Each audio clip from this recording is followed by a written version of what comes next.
السلام علیکم فرینڈز، اچھی باتوں کے ساتھ میں آپ کا ہوسٹ حامد۔ آج میں آپ کے ساتھ شیئر کروں گا ایک بہترین اور اچھی بات، منفی سوچ کا حل۔ یعنی منفی سوچ کا حل ہم کیسے نکالیں گے، آج میں آپ کے ساتھ شیئر کروں گا۔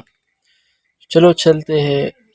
اگر چینل پہ نیا ہے تو چینل کو سبسکرائب کرے اور بیل آئیکن پر کلک کرے تاکہ ایسی خوبصورت ویڈیو آپ کے ساتھ میں شیئر کروں۔ زیادہ وقت اللہ کی یاد میں گزاریں گے تو یہ منفی سوچ خود ختم ہوگی۔ جب کوئی سوچ آپ کو لائق ہو تو ایک بار اللہ سے مدد مانگ لے۔ جہاں بھی ہو، جس جگہ پر بھی ہو، بس ایک بار اللہ سے مدد مانگے۔ آنکھیں بند کرے، پھر وہ آپ کی پریشانی دور کرے گا، اور جتنا ہو سکے اپنے غلط خیالات کو جھٹک دے، تعویذ کرے۔ کسی فزیکل ایکٹیویٹیز میں خود کو مصروف رکھیں، یا پھر جو کرنے کا آپ کو شوق ہے وہ کام کرے۔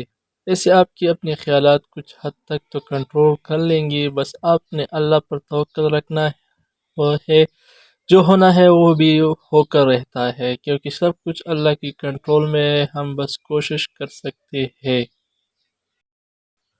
اچھی کتابوں کو اپنی زندگی میں شامل ضرور کرنا ہے، کیونکہ اچھی کتابیں ہمیں بعض دفعہ اتنے اچھے کردار کا ہم انسان بنا دیتے ہیں کہ پھر وہ منفی خیالات آنا بہت کم ہو جاتے ہیں۔ وسوسے سے اکثر انسان کو آتے ہیں، لیکن کامیابی بھی ہوتا ہے جو ان وسوسوں سے جنگ لڑتے ہیں اور اللہ کی خاطر خود کو بدل لیتے ہیں۔ اور اپنی سوچ اور جو سوچ آتے رہیں گے، یہ زندگی کا حصہ ہے، اور اس بات کی نشانی ہے کہ آپ کا دماغ اب بھی صحیح کام کر رہا ہے۔ یہ تھے منفی سوچ کے اثرات۔ ہم کو چاہیے کہ ہم جو اپنی زندگی ہے وہ مصروف بنانا چاہیے، اللہ کی ذکر و اذکار میں اپنے آپ کو مصروف رکھنا چاہیے، نہ کہ منفی خیالات اور بے جا سوچوں سے آپ کی زندگی پر بہت اثر پڑ سکتی ہے۔